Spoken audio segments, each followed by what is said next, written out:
আলিয়া ভাট বলিউডের চলমান সময়ে নায়িকাদের মধ্যে সাফল্যের শীর্ষে অবস্থান করা এক অভিনেত্রী। স্টার কিড হওয়ার বিতর্ক পিছু নিলেও নিজের অভিনয় দক্ষতা দিয়ে জয় করেছে দর্শকদের মন। জাতীয় পুরস্কার, একাধিক ফিল্মফেয়ারের পাশাপাশি আন্তর্জাতিক আঙিনা থেকেও পুরস্কার উঠেছে তার হাতে।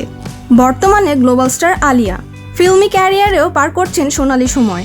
এর মধ্যেই চমক দেখালেন আলিয়া, কারণ এবার আর কোনো হিরো খচিত গোয়েন্দা সিনেমা নয়, বরং নারী কেন্দ্রিক গোয়েন্দা জগতের মূল ভূমিকায় থাকবেন আলিয়া। যশ রাজ ফিল্মসের স্পাই ইউনিভার্সে প্রবেশ করলেন আলিয়া। সিনেমার নাম আলফা। তাই এবার শাহরুখ সালমানদের মতো মেগাস্টারদের সঙ্গে টক্কর চলবে এই অভিনেত্রীর। তার সঙ্গী শবরি ওয়াগ। এতে হলিউডের হার্ট অফ স্টোন সিনেমার মতোই দুর্দান্ত অ্যাকশন সিকোয়েন্সে দেখা যাবে অভিনেত্রীকে। এর আগে যশ রাজের ব্যানারে নারী গোয়েন্দা চরিত্রে দেখা গিয়েছে দীপিকা পাড়ুকোন এবং ক্যাটরিনা কাইফকে। টাইগার ফ্র্যাঞ্চাইজিতে আইএসআই এজেন্ট জোয়ার ভূমিকায় নজর কেড়েছে ক্যাটরিনা। অন্যদিকে শাহরুখের পাশে আইএসআই এজেন্টে রুবিনা চরিত্রে বাজিমাত করেছে দীপিকা। এদিকে যশ রাজের ব্যানারে আলিয়ার ধুমধুমার অ্যাকশন সিনেমার ঘোষণা শুনে উচ্ছ্বাস প্রকাশ করছেন আলিয়ার অনুরাগীরা।